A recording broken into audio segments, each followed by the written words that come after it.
राम राम मित्रों, आप सभी को मेरा नमस्कार। मित्रों, बिहार गवर्नमेंट ने बिहार के बच्चों के लिए, यूँ तो बाहर के स्टेट के भी बच्चे उसमें फॉर्म डाल सकते हैं, लेकिन ज़्यादातर बिहार के बच्चों के लिए ही वो वैकेंसी निकला हुआ है। तकरीबन 12,000 पोस्ट पर वैकेंसी निकला हुआ है। तो मित्रों, जीएस तो आप मेरे चैनल से पढ़ सकते हो, और मैथ्स का जो लेवल होता है वो काफ़ी आसान होता है, काफ़ी ही आसान होता है।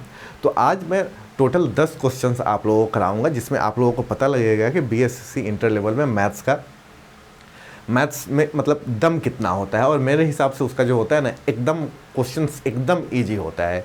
यानी कि 8-9 के बच्चे भी आराम से, 8-9 तो छोड़ो, 7th क्लास के भी बच्चे आराम से उसके मैथ्स को सॉल्व कर सकते हैं। तो आइए उस 10 क्वेश्चंस को, और 10 क्वेश्चंस का टाइप अलग अलग होगा, आज हम लोग 10 क्वेश्चंस सॉल्व करते हैं। तो ये मैंने सीट लिया जो 10 क्वेश्चंस लिख कर लाया हूँ, और मार्कर ये रहा। अब आइए एक एक करके क्वेश्चंस देखते हैं। 10 क्वेश्चंस का टाइप अलग अलग होगा मित्रों। चलो, तो अपना पहला क्वेश्चन मित्रों डिविजिबिलिटी पे है। नंबर यानी कि नंबर सिस्टम में क्या होता है कि आपको डिविजिबिलिटी रूल पता होने चाहिए, यानी कि विभाज्यता के नियम पता होने चाहिए। जैसे कि 2 से कोई नंबर 2 से कैसे डिविजिबल होता है, 3 से कैसे होता है, 4 से कैसे होता है, सो ऑन 11, 12, 13 से कैसे डिविजिबल होता है। आइए प्रश्न लिखते हैं, फिर ज़्यादा पिक्चर क्लियर होगा। एक क्वेश्चन नंबर 1 है अपना।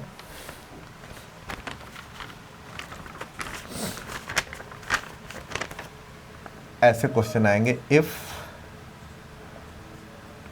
The number x4461 is divisible by 11,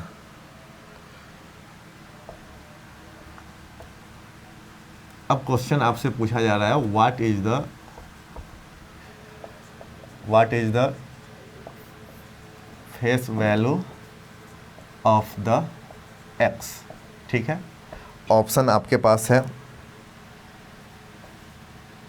5, 2,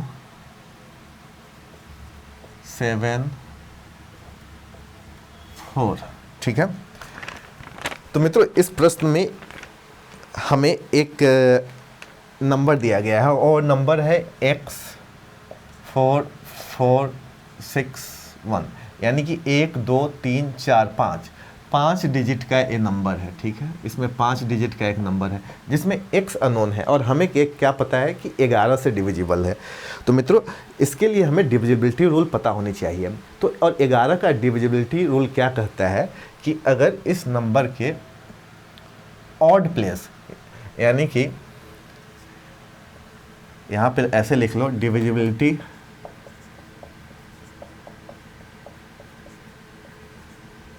rule of 11 का डिविजिबिलिटी रूल क्या कहता है, sum of odd place minus sum of even place should be divisible by 11। यानी कि जो सम हम ऑड प्लेसेज के जितने भी डिजिट हैं उनको ऐड कर दे, इवन प्लेस पे जितने भी डिजिट हैं उनको ऐड कर दे, और इन दोनों प्लेस को, यानी कि ऑड प्लेस के नंबर को ऐड करने के बाद जितना आ रहा है और इवन प्लेस के डिजिट को ऐड करने के बाद जितना आ रहा है, उनको हम सब्ट्रैक्ट कर देंगे और देखेंगे कि 11 से वो डिवाइड हो रहा है नहीं। अगर वो 11 से डिवाइड हो जाता है तो वो दिया गया संख्या 11 से कम्प्लीटली डिविजिबल होगा। ठीक है, तो यही 11 का डिविजिबिलिटी रूल कहता है। आप लोग नोट डाउन कर लो, इसे याद कर लेना, काफ़ी आसान है। तो इसके तहत आ जाओ, यहाँ पे ऑड क्या होगा, x 4 और 1, यानी कि यहाँ पे x +4 +1, और माइनस में a1, इवन क्या हो जाएगा, ए दोनों इवन हो जाएगा। ठीक है, 4 + 6। ठीक है, और ये क्या होना चाहिए, डिविजिबल होनी चाहिए 11 से।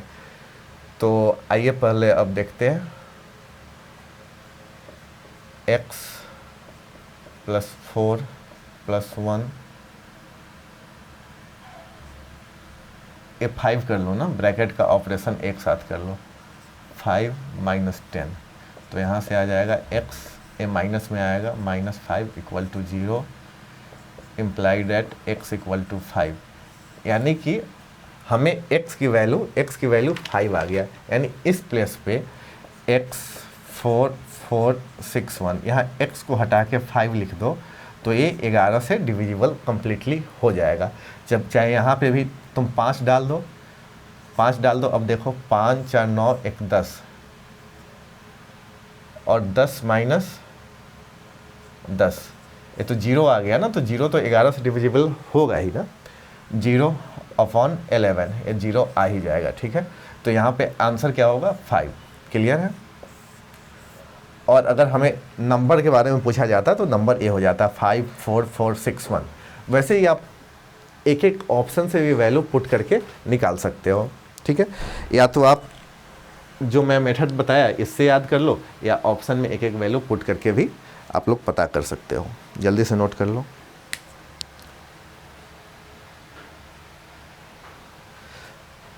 मित्रों, 2 का डिविजिबिलिटी रूल क्या कहता है, जिसका यूनिट प्लेस पे इवन नंबर हो, यानी 2 4 6 8 हो, 2 से डिविजिबल होता है। वैसे ही 4 क्या होता है, 4 यानी कि स्टार्टिंग से यूनिट और टेंस प्लेस को ले लो और वो देखो कि 4 से डिविजिबल है कि नहीं, अगर होता है तो 4 से डिविजिबल हो जाता है। नंबर सिस्टम जब बताऊंगा तो मैं सारे डिविजिबिलिटी रूल यानी 1 से लेके 15 तक मैं आपको बताऊंगा। फिलहाल एक क्वेश्चंस देख लो कि किस लेवल के क्वेश्चंस पूछे जाते हैं। चलो मैं मिटाता हूँ।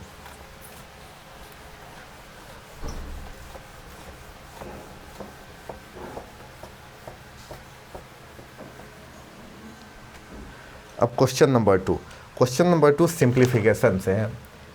ठीक है, नोट करते चलना question. If 125 raised to the power x equal to 3125,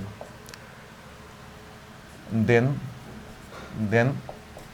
the value of x, option में दिया गया है मित्रों 3/2, 2, 3/5, 5/3, ये हमारा ऑप्शन है। इसी ऑप्शन में से कोई एक आंसर होगा। ऐसे क्वेश्चन पे हम लोग क्या करते हैं, सबसे पहले इसमें जो पावर है और यहाँ पे जो है इसको ब्रेक करो। अब ब्रेक करोगे तो क्या होगा, 5 × 5 125, 125, 625 और यहाँ पे 3125, यानी 5 raised to the power 5 ये आएगा। ठीक है, और इसको ब्रेक करो 5 3x। अब आप लोग अपने बचपन में पढ़े होंगे a का पावर m का पावर n, इसको ब्रैकेट से बाहर निकालोगे तो a × m × n होगा। ठीक, तो वैसे ही इसको अगर बाहर निकालते हैं तो 5 का पावर 3x।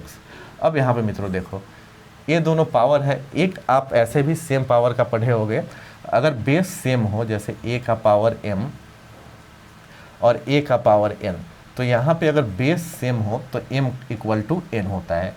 ये सिंप्लीफिकेशन टॉपिक से है और मैं सारी टॉपिक के अलग अलग क्वेश्चन भी आप लोगों को कराने वाला हूँ। तो यहाँ मित्रों 3x = 5 हो गया और x का वैल्यू हमें मिल गया 5/3। अब ऑप्शन में देखो क्या 5/3 है, तो हाँ ऑप्शन में 5/3 है और यही अपना आंसर हो जाएगा, यानी कि ये अपना आंसर हो जाएगा। तो पहला क्वेश्चन अपना डिविजिबिलिटी से था और दूसरा क्वेश्चन अपना सिंप्लीफिकेशन से था। अब आइए तीसरा क्वेश्चन देखते हैं। तीसरा क्वेश्चन मित्रों परसेंटेज से है या प्रॉफिट एंड लॉस भी बोल सकते हो। अरिथमेटिक में मित्रों क्या होता है, परसेंटेज और रेशियो एंड प्रोपोर्शन बेसिक होता है, जो कि मैं अपने यूट्यूब चैनल पे करा चुका हूँ और उसमें सारे टाइप्स ऑफ क्वेश्चन को कराया हूँ। अगर आप लोगों को देखना हो तो ट्यूटोरियल एक्सप्रेस पे एक अलग से प्लेलिस्ट बनी हुई है जनरल एप्टीट्यूड की या अरिथमेटिक की, उस पर आप जाके देख सकते हो। जल्दी से नोट कर लो। इसके बाद तीसरा क्वेश्चन देखेंगे जो कि परसेंटेज बेस्ड है या प्रॉफिट एंड लॉस पे भी बेस्ड बोल सकते हैं।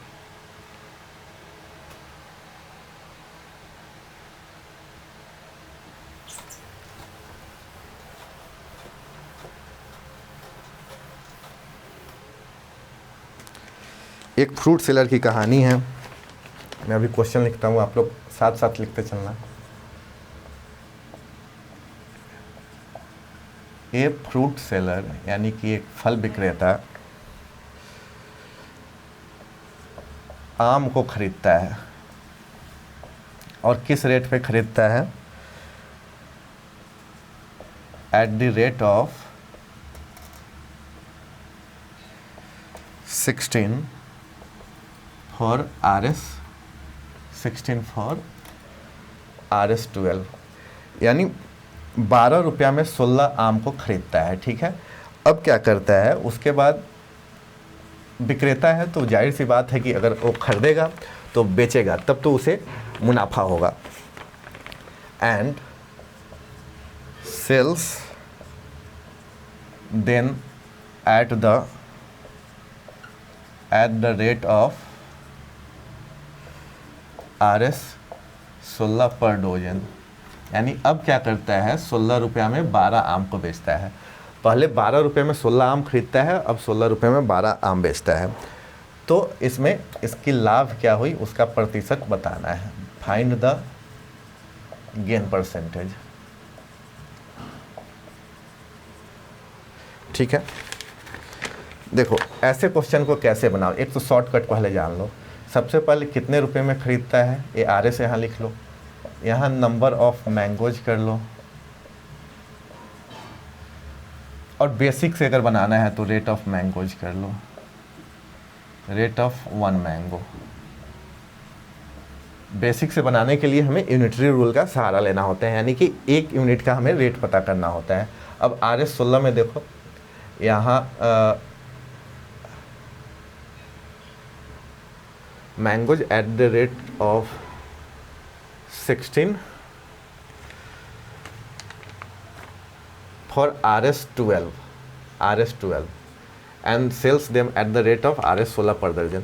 तो यानी कि यहाँ पे 12 रुपये में 16 खरीदता है, और यहाँ पे फिर यहाँ पे CP हो गया। ठीक है, और SP में क्या हो गया, 16 रुपये में 12 बेचता है। तो अब मित्रों बताओ, अगर 16 आम की कीमत 12 रुपये है तो एक आम की कीमत कितना होगा? 16 आम की कीमत 12 रुपये है तो एक आम की कीमत कितनी होगी? जैसे सीधा समझो, ऐसे 5 मैंगो की कीमत 10 रुपये है तो एक मैंगो की कीमत कितना होगा? रेट जितना मैं खरीदा उससे क्वांटिटी को डिवाइड कर देंगे, तो रेट अपना 12 हो गया और क्वांटिटी 16 है, यानी कि इसको यहाँ से कर दो 3/4। ठीक है, वैसे ही यहाँ पे SP, एक मैंगो का SP क्या होगा? तो सबसे पहले रेट क्या है 16 और आम कितना है 12, डिवाइड कर दो, तो यहाँ पे 4 4 से 4 4 या 16 और 3। ठीक है, अब यहाँ पे देखो, अगर गेन परसेंट निकालना है तो क्या करते हैं, SP minus CP by CP into 100 करते हैं ना।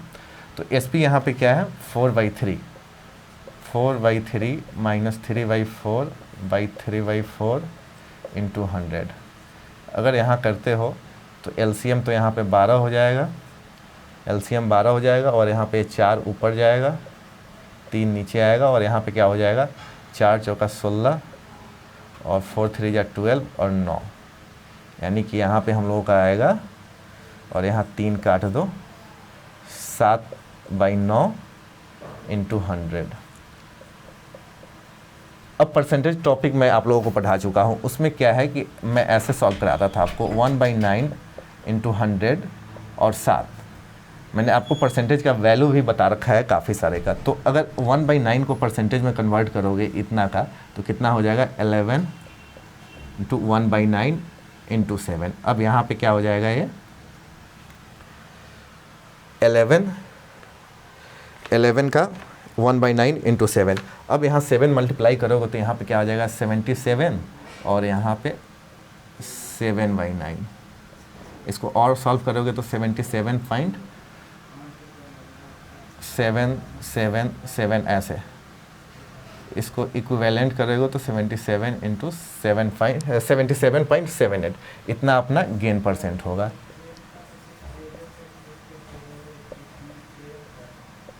एक गेन परसेंटेज हो गया। ठीक है, अब एक बेसिक देखो, बेसिक क्या होता है, इन दोनों को क्रॉस मल्टीप्लाई करो, इन दोनों को क्रॉस मल्टीप्लाई करो और जो लार्ज क्वांटिटी है यानी 16 इंटू 16 और जो स्मॉल क्वांटिटी है उनको घटा दो और नीचे वाले में स्मॉल क्वांटिटी रखना है 12 इंटू 12। अब इनको सॉल्व करोगे तो कितना आएगा, 16 को 16 करोगे तो 256 माइनस 144 और यहाँ से भी 144। अब यहाँ से 6 में से 4 गया 2, 5 में से 4 गया 1, 112 अपॉन 144। इसको सॉल्व करो, 4 से पहले करते हैं 4 3, अरे यार 16 से डायरेक्ट कर लो ना, 16 7 जा 112 और 9, देखो मित्रों उतना ही आ गया ना, 7/9। परसेंटेज में करना है तो 100 कर दो, फिर से यही अपना आंसर आ जाएगा। तो दोनों मेथड मैं आप लोगों को बता दिया, इस साइड बेसिक है और ए वाला शॉर्टकट है। मैं कहूँगा एग्ज़ाम में आप लोग शॉर्टकट से ही जाना और नोट कर लो, काफ़ी आसान है।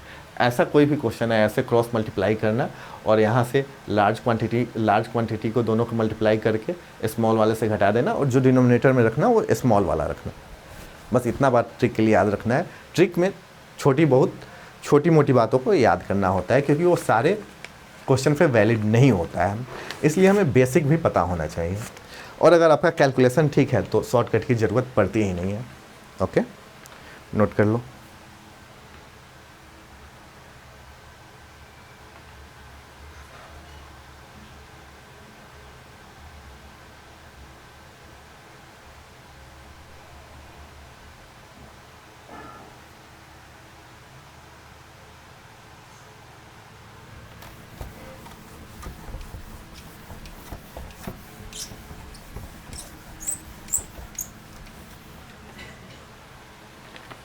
अब अगला क्वेश्चन देखो मित्रों, अगला क्वेश्चन कंपाउंड इंटरेस्ट से है। मैं आप लोगों को बताया कि अपना क्वेश्चन सब अलग अलग टाइप से होगा और इससे लेवल हम लोगों को पता लगेगा कि लेवल किस लेवल का क्वेश्चन पूछा जाता है। उसके बाद मैं अलग अलग टॉपिक पे आप लोगों को क्वेश्चन कराऊंगा with concept sum of money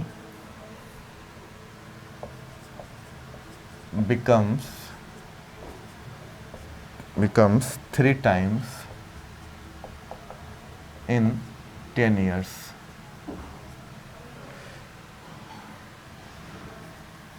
At the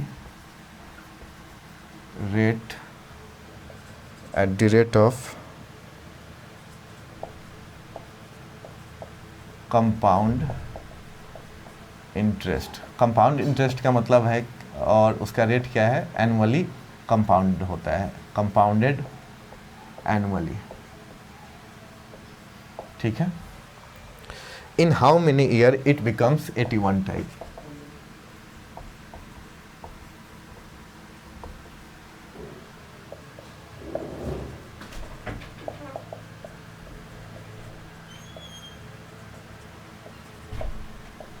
question को समझो, क्वेश्चन क्या पूछ रहा है आपसे। क्वेश्चन है कि एक सम ऑफ मनी है जो कि तिगुना हो जाता है, कोई सम ऑफ मनी है जो कि तिगुना हो जाता है 10 साल में। कंपाउंड इंटरेस्ट और इसका जो रेट क्या होता है, कंपाउंडेड एनुअली होता है। और आपसे प्रश्न पूछा जा रहा है in how many years it becomes 81 times, यानी कि जो हमारे पास पैसा था जो कि 3 साल में 10 साल में तिगुना हो गया, तो वही पैसा 81 गुना होने में कितना समय लगेगा। क्वेश्चन फिर से समझो, हमारे पास कुछ पैसा है जो कि 10 साल में 3 टाइम्स बढ़ जाता है, तो वही पैसा अब कितने साल में 81 गुना होगा, यही हमसे पूछा जा रहा है। देखो आप, शॉर्टकट से ही मैं आप लोगों को बताने की कोशिश कर रहा हूँ। यहाँ पे देखो कोई एक पैसा है जो कि 3 टाइम्स हो जाता है, कितने साल में, 10 ईयर्स में। अब आपसे प्रश्न पूछा जा रहा है कि 81 टाइम्स होने में कितना साल लेगा।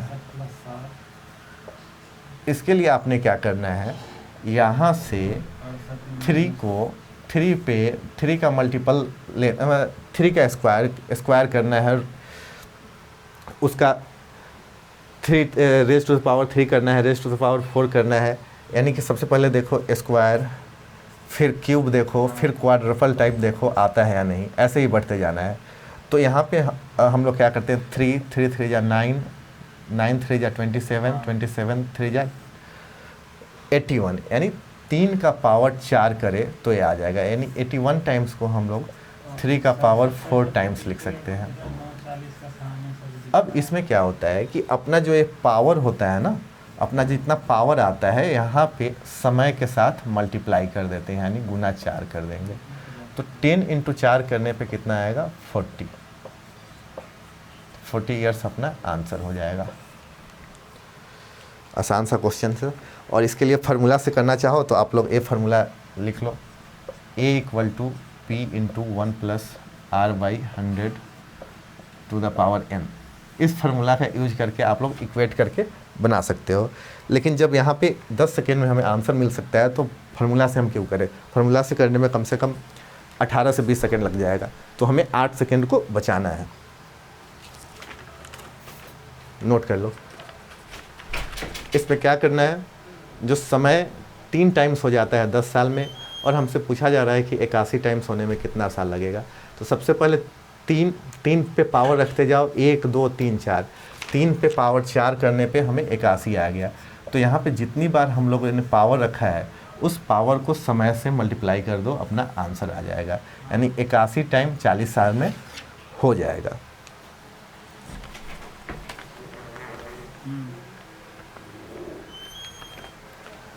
अब अगला क्वेश्चन अगेन अपना परसेंटेज से है, बेसिक क्वेश्चन ही है, पहले इसे नोट डाउन कर लो।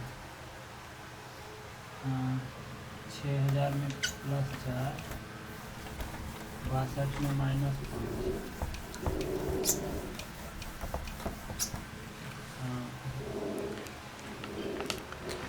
पांचवा क्वेश्चन क्या है,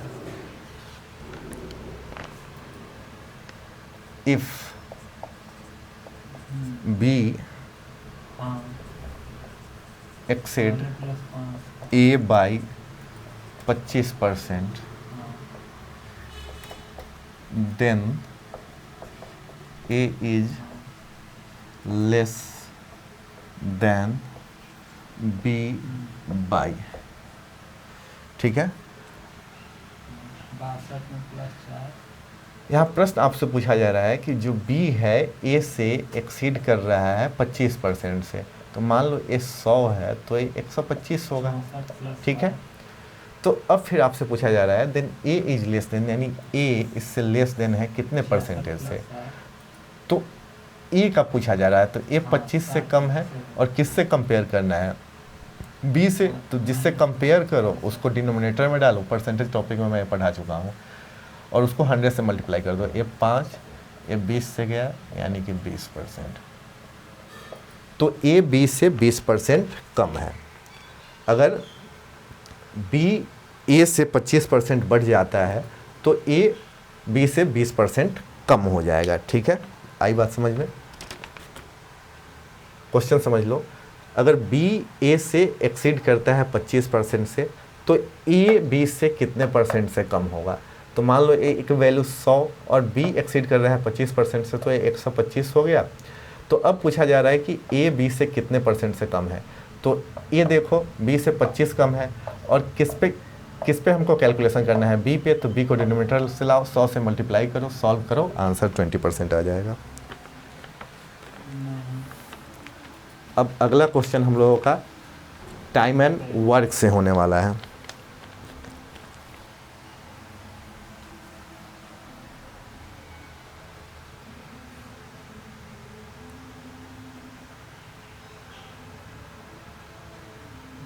लगता है 5 रुपया लगा हुआ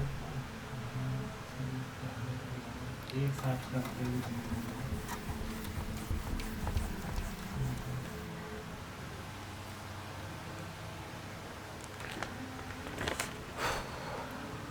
क्वेश्चन नंबर 6, 67-65 एक बार देखिएगा।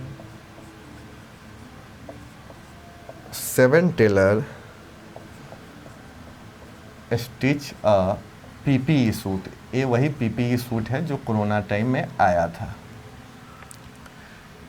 मतलब 7 टेलर एक पीपीई सूट को सिलने में 26 घंटा का समय लेता है। लग रहा है इसका अब प्रश्न पूछेगा how much time 13 tailor take to stitch 12 PPE, और आपको ऑप्शन दिया गया है 168 डेज, 7.5 डेज, 17 डेज और 60 डेज। ठीक है, 4 रुपये तक तो क्वेश्चन समझो एक बार। 7 टेलर एक पीपीई सूट को सिलने में 26 घंटा का समय लेता है, तो 13 टेलर मिलके 12 पीपीई सूट को स्टिच करने में कितने समय का समय लेगा, कितने समय लेंगे। तो सबसे पहले यहाँ पे आप एक बात को गौर करो कि ऑप्शन में जो ऑप्शन 4 ऑप्शन है वो डेज में पूछा जा रहा है, और हमें जो डेटा गिवन है वो आवर्स में है। तो जो भी हमें वैल्यू आएगा उसे 24 से हम लोगों को डिवाइड करना होगा, क्योंकि 24 घंटे में एक दिन आता है। तो जितने भी आवर आएंगे उसको 24 से डिवाइड करना होगा, तो हमारा आंसर, रिजल्टेंट आंसर डे में आएगा। और वैसे ही हमें इस ऑप्शन से 4 में से कोई एक ऑप्शन मिल जाएगा। तो सबसे पहले आप लोग ये समझो कि टाइम एंड वर्क से रिलेटेड है, और टाइम एंड वर्क में मैक्सिमम क्वेश्चन में एक फार्मूला लगता है, वो ए है। जैसे W1 ये क्या है मित्रों, आउटपुट, जो हमने वर्क किया तो उस वर्क का आउटपुट क्या आता है इससे पता चलता है। तो W1 और एक कितने आदमी हैं, कितने दिन की रिक्वायरमेंट है, कितने घंटे काम हुआ और इफ़िशियंसी क्या रहा। ठीक यहाँ पे W2 यानी कि वर्क का आउटपुट क्या रहा, कितने आदमी ने काम किया, कितने दिनों में का समय लगा, कितने घंटे का समय लगा और इफ़िशियंसी क्या रहा। तो ज़रूरी नहीं है कि इन सब की डाटा गिवन होगा। अब इसमें से जिन किसी का भी डाटा गिवन होगा उसी को सिर्फ यहाँ पे रखना है। आप कैसे देखते हैं, यहाँ पे 7 टेलर स्टिच या पीपीई सूट इन 26 आवर, यानी कि यहाँ पे वर्क का आउटपुट क्या है 1 पीपीई, तो यहाँ पे 1 डालेंगे। मेन कितने हैं 7, दिन कितना लगा पता नहीं, आवर कितना लगा 26। अब W2 में क्या है, W2 में क्या है, यहाँ पे आउटपुट हमसे कितना पूछा जा रहा है 12 पीपीई, यानी कि वर्क का आउटपुट क्या आना चाहिए 12 पीपीई, और आदमी कितने लग रहे हैं 13। ठीक है, वैसे ही डी की वैल्यू की कुछ गिवन नहीं है और आवर की वैल्यू कुछ गिवन है नहीं। अब चूंकि यहाँ पे आवर है तो यहाँ पे भी आवर की वैल्यू निकलेगा H2। ठीक है, अब इसको सॉल्व करो, 13 2 जा 26, और यहाँ पे तो H2 कितना आ जाएगा, H2 12 इंटू ए, ऐसे क्रॉस मल्टीप्लाई हो जाएगा, H2 इधर आ गया और ए इधर आएगा, 12 इंटू 7 इंटू 2 यानी 12 इंटू 14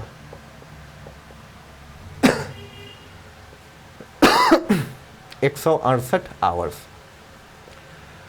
अब देखो 168 आवर्स तो ऑप्शन में है नहीं, कैसे होगा, जब डेटा ही आवर्स के टर्म में है तो आंसर भी आवर्स के टर्म में आएगा, लेकिन यहाँ पे डेज में पूछा जा रहा है। तो हमारे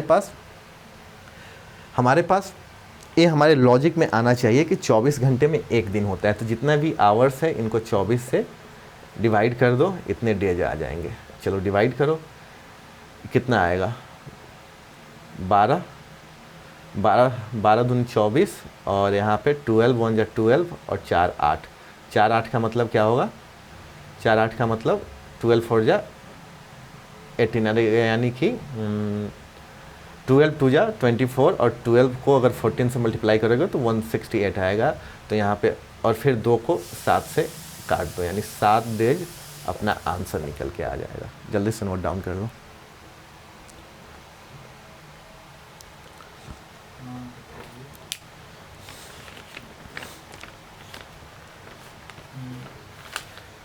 अगला क्वेश्चन हम लोगों का अलजेब्रा से होगा, अगेन सिंप्लीफिकेशन से।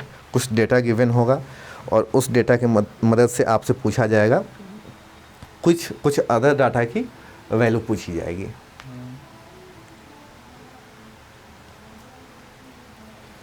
अब देखते हैं।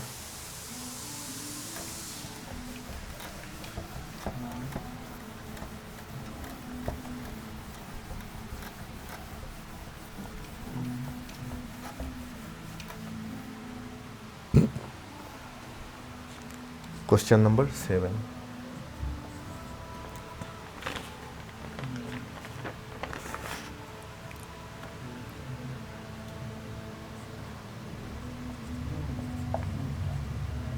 The sum of two number is 83 and their product is 1722. Then plus find the difference. पैसा प्लस ऑप्शन में क्या दिया है? 1/272, 1/17, 1/289, 1/16। ये अपना ऑप्शन है। इसी ऑप्शन में से कोई एक आंसर होगा। ठीक है, तो आइए सॉल्व करते हैं, देखते हैं कि कौन सा अपना आंसर आता है। और एक और है, 1 और 2, 5 आजकल। हाँ चलो 1 दे दो।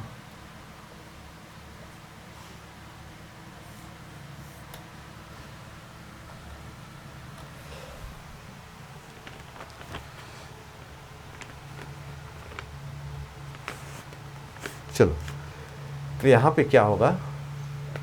सम ऑफ टू नंबर इज 83, यानी दो नंबर ले लो कोई a plus B equal to 83। ठीक है, एंड देयर प्रोडक्ट इज 1722, यानी a cross b equal to 1722। अब हमसे डिफरेंस पूछा जा रहा है, यानी इन दोनों नंबर के, यानी a minus b equal to what. तो सबसे पहले मैं आप लोगों को कुछ फार्मूला बताना चाहता हूँ मित्रों। a प्लस बी का होल स्क्वायर करेंगे तो हमें आएगा a square plus B square plus 2ab। अब डिफरेंस निकालना है, तो चलो a minus B the whole square भी निकालते हैं। तो यहाँ पे a square plus B square minus 2ab। ठीक है, अब चूंकि हमें डिफरेंस निकालना है तो हम ये जो हमारा एक्सप्रेशन है, इस एक्सप्रेशन को हम सॉल्व करने का काम करेंगे। तो यहाँ पे देखो a square plus B square, यहाँ से अगर a square plus B square की वैल्यू हम निकालें तो क्या आएगा? a plus B the whole square minus 2ab। ठीक है, इतनी वैल्यू आएगी। तो यहाँ पे a square plus B square की जगह पे हम क्या लिख सकते हैं? a plus B the whole square minus 2ab, और यहाँ से एक 2ab पहले से ही है। फर्दर इसको सॉल्व करें तो a plus B the whole square और माइनस 4ab आ जाएगा, और हमें डिफरेंस निकालना है। तो अब हम इस एक्सप्रेशन का यूज करेंगे, और इस एक्सप्रेशन को आप डायरेक्ट याद भी कर सकते हो। a plus B the whole square minus 4ab। अब a plus B the whole square, a 83 का स्क्वायर माइनस 4 इंटू 1722। अब ये आप डायरेक्ट निकाल सकते हो। कैसे? पहले 3 का स्क्वायर करो, फिर 2 3 जा 6 और 8 जा 48, कैरी 4। अब 8 का स्क्वायर करो, 64 और प्लस 4 68। ठीक है, अब ये तो आसान ही होगा, 8 8। ठीक है, अब इसको फिर सॉल्व करो तो यहाँ पे 1 आएगा। अब आपसे डिफरेंस ही पूछ रहा है ना, तो a माइनस बी, अगर इस स्क्वायर को हटाएंगे तो यहाँ पे स्क्वायर रूट आ जाएगा, और इस स्क्वायर रूट का 1 का क्या होता है? 1 ही होता है। तो हमारा आंसर 1 होगा, यानी ए वाला आंसर हो जाएगा। ठीक है, इंक दिख रहा है क्या आप लोगों को? इंक विजिबल है? ठीक है, दूसरा इंक का यूज करता हूँ।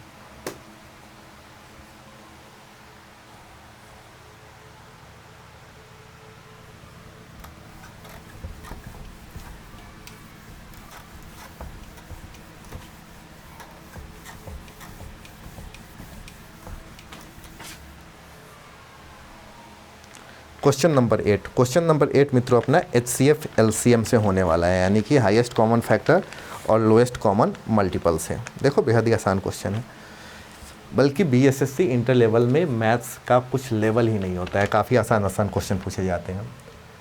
Question number 8,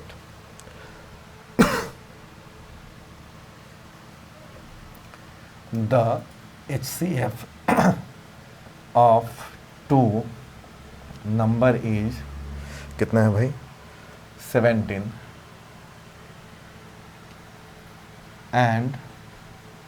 and their product is 4624. What is the sum of their reciprocal? अब मित्रों मैं इसमें ऑप्शन नहीं दूंगा, ठीक है, क्योंकि ऑप्शन देने पे बच्चे बिना सॉल्व किए ही ऑप्शन लेके उसको टिक कर देते हैं, सीखने का प्रयास करते हैं। मित्रों दो नंबर का HCF 17 है, यानी कि यहाँ पे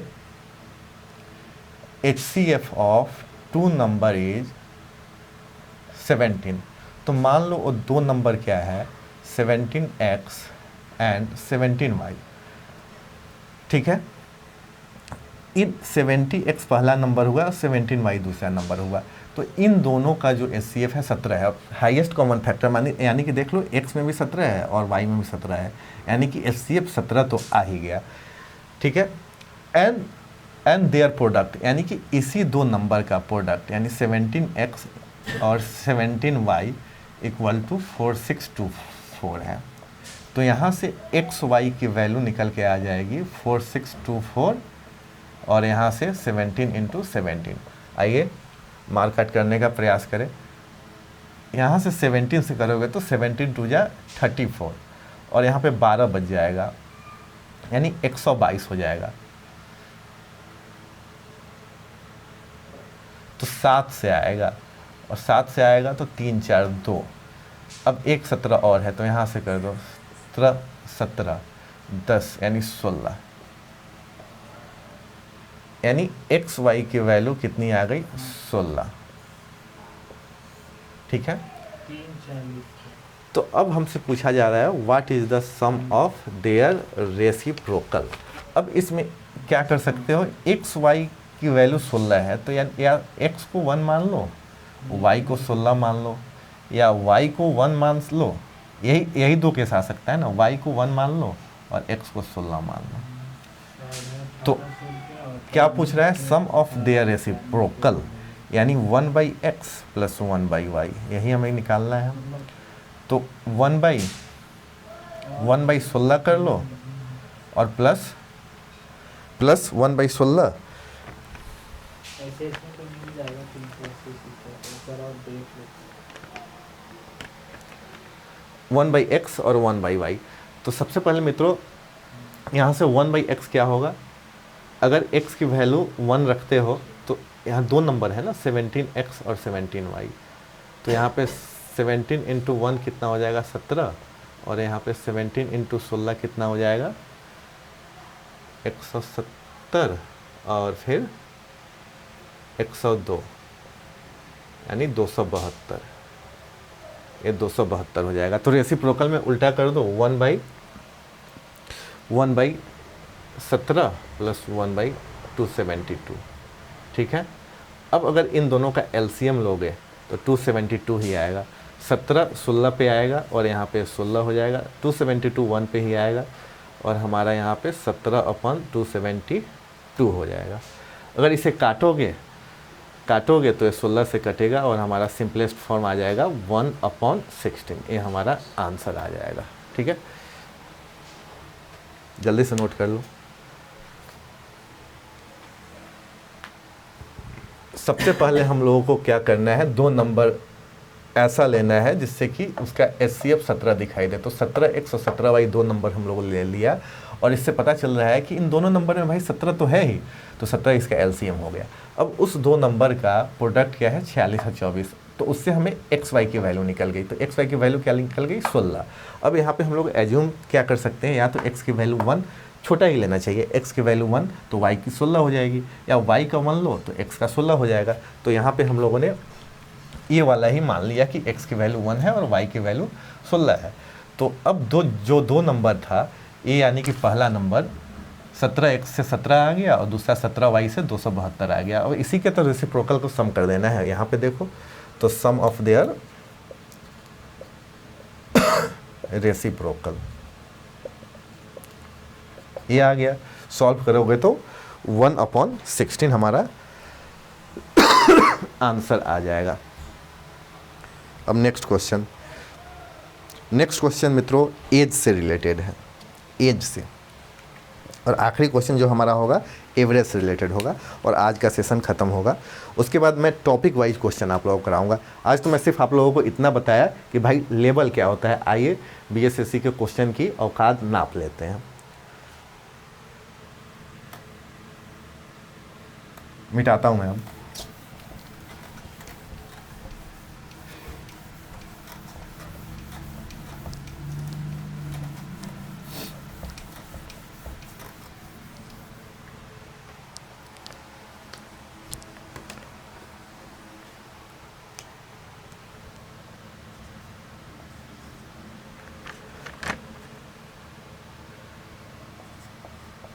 Sum of ages of Rohan and Sohan is 120 years. 120 years. अब यहाँ पे ट्विस्ट क्या आ गया, 10 years earlier यानी 10 साल पहले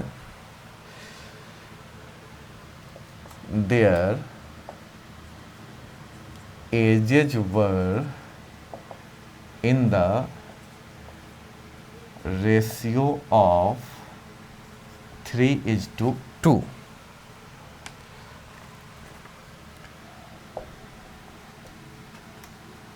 What will the age of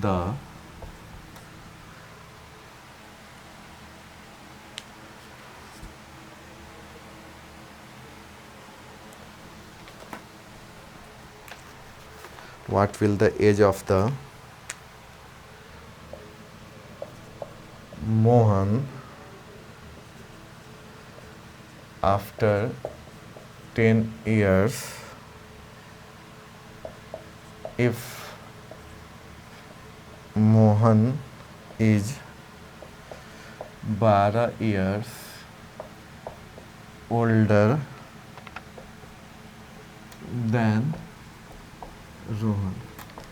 again मैं आप लोगों को ऑप्शन नहीं दूंगा, इसे डायरेक्ट सॉल्व ही करना है। क्वेश्चन क्या है, रोहन और सोहन का मतलब करेंट जो एज क्या है उसका सम क्या है 120 इयर्स, और 10 साल पहले इन दोनों का एज का जो रेशियो था 3:2 था। अब पूछ रहा है कि what will the age of the Mohan after 10 years, यानी अभी से 10 साल के बाद मोहन की एज क्या होगी, जब क्या होगी अगर मोहन रोहन से 12 साल का ज़्यादा का हो। ठीक है, आइए सॉल्व करते हैं। सबसे पहले जो रेशियो निकाल दो, रोहन और सोहन का रेशियो कितना है 3x:2x। 10 साल पहले, 10 साल पहले, और अभी कितना है उनके एज का सम 120। अभी के एज का सम, ठीक है। ए रोहन और ए हो गया सोहन, 3:2 का था ना उनका, तो वही मैं x उनके रिलेशन को जोड़ दिया।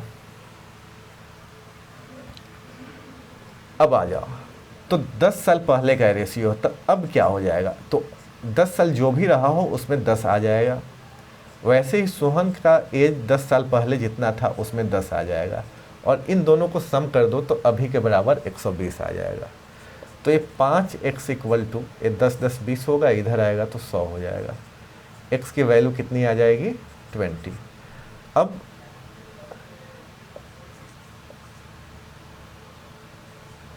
रोहन्स एज, रोहन की एज कितनी होगी? 3x प्लस 10, यानी 3 इंटू 20 प्लस 10 यानी 70।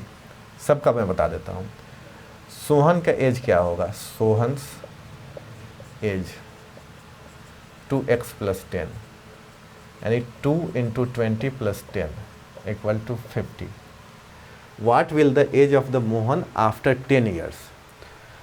तो मोहन का एज 10 साल के बाद क्या होगा? अभी मोहन का एज, तो यहाँ पे मोहन्स एज लिखो, ये सब अभी की चल रहा है, और अभी मोहन का एज रोहन से 12 साल ज़्यादा है, यानी रोहन्स एज प्लस 12 यानी कि 70 प्लस 12 82। अब क्वेश्चन पे आ जाओ। What will the age of the Mohan after 10?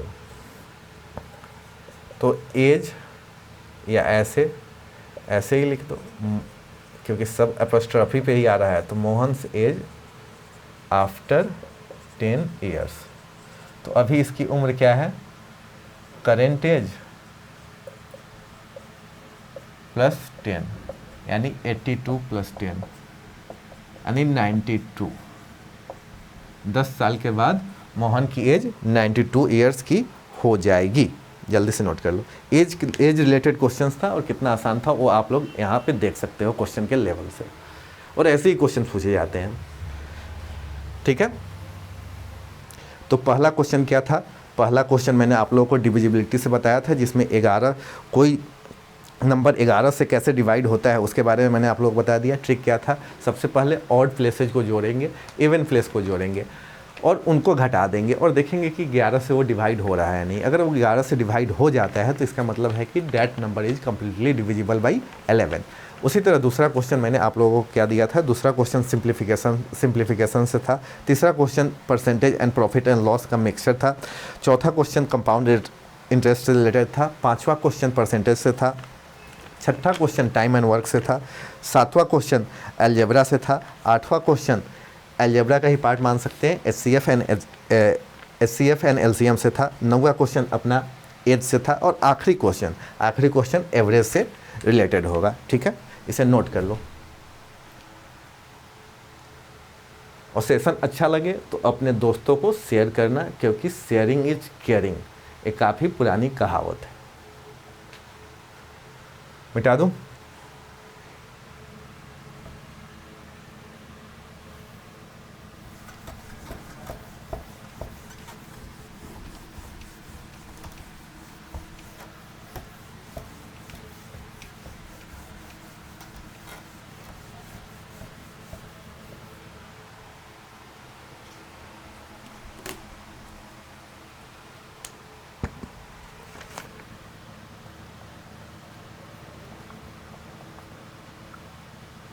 Average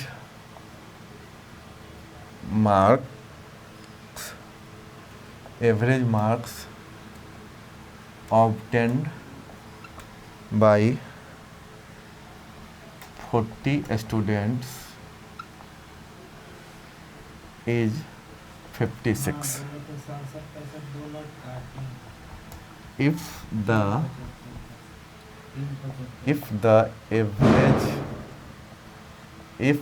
average marks of 8 students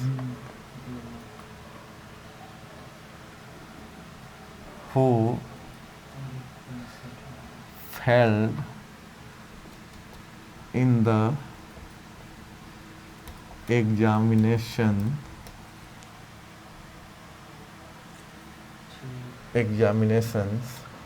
are 10. What are the average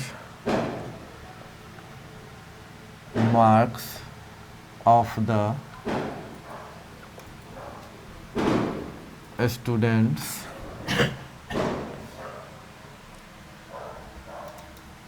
who passed the examination.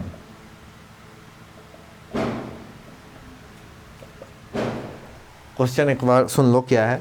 Average marks obtained by 40 students is 56 if the average marks of art students who failed in the examination are 10. What are the average marks of the student who passed in the examination?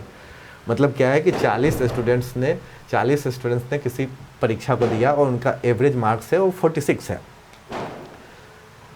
तो सबसे पहले इसमें total marks निकाल लो. Total marks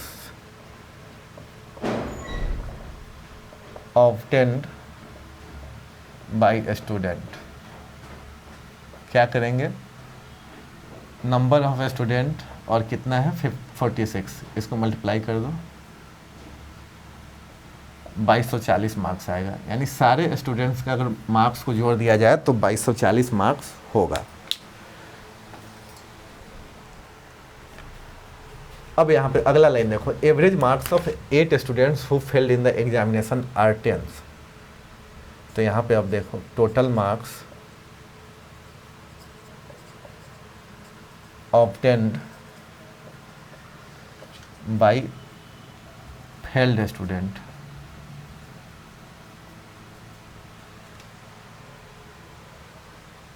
कितने student हैं 8 और marks कितना किया 10, यानी 80 मार्क्स फेल वाले बच्चों का रहा टोटल. और फेल और पास दोनों को मिला के पास करने वाले बच्चों का टोटल मार्क्स 2240 हुआ. अब क्वेश्चन फिर अगला लाइन पर हो, what are the average marks of the students who pass the examination. अब हमसे क्वेश्चन में पूछा जा रहा है कि जो पास किए बच्चे, जो सिर्फ पास किए, उनका एवरेज बताओ. तुम छोड़ दो, मैं तो अब तुम्हें बता ही रहा हूँ कि जो 40 स्टूडेंट जितने भी अपीयर हुए उनके मार्क्स का एवरेज बता दिया, जो फेल हुए उनके मार्क्स का एवरेज बता दिया. तुमसे सिर्फ एक छोटा सा मैं प्रश्न पूछ रहा हूँ कि जब जितने बच्चे पास हो रहे हैं उनका एवरेज बताओ. तो मैंने तो टोटल निकाल लिया, फेल का निकाल लिया, अब सीधे हमें पास का बताना है. तो ऐसे निकालो, average marks obtained bye students who passed in the examination. क्या करना है इसमें, टोटल से फेल्ड वाले मार्क्स को घटा दो. और अब उतने बच्चे नहीं रह गए, 40 तो टोटल थे और फेल वाले 8 को हटा दो. तो कितने हो जाएंगे, 2240 में से 80 हटाओगे तो कितना होगा, 40 यहाँ गया, 2160 हो जाएगा, है ना. 2160 हो जाएगा. और यहाँ 32 से यहाँ से डिवाइड कर दो. तो अब कितना आ जाएगा,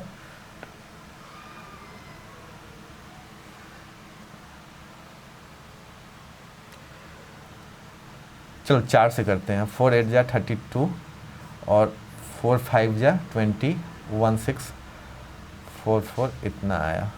फिर 4 से करो क्या, चलो 4 से फिर करते हैं. 4 2 जा 8 और यहाँ पे 4 1 4 का यानी 135 अपॉन 2 यानी कि 67.5 मार्क्स. देखो सिर्फ 8 बच्चे जो फेल कर गए, सोचो सिर्फ 8 बच्चे जो फेल कर गए, इन 8 बच्चों की वजह से पास करने वाले बच्चों का भी एवरेज मार्क्स घट गया. इसीलिए कहा जाता है कि अच्छे संगत में रहो, अच्छे संगत में रहने से आपको बहुत फ़ायदा मिलेगा. और बुरे संगत में रहोगे तो ऐसे ही 8-10 मार्क्स लाओगे. यानी कि यहाँ पे हर एक बच्चे ने 67 मार्क्स स्कोर किया और फेल करने वाले बच्चों को देखो सिर्फ 10 मार्क्स ही ला रहा है. ठीक है, तो अपना इसमें आंसर कितना हो जाएगा, 67.5. क्वेश्चन को एक बार और समझ लो. 40 बच्चों ने एग्ज़ाम दिया और उन 40 बच्चों में 8 बच्चे फेल कर गए और उनका एवरेज मार्क्स 8 था.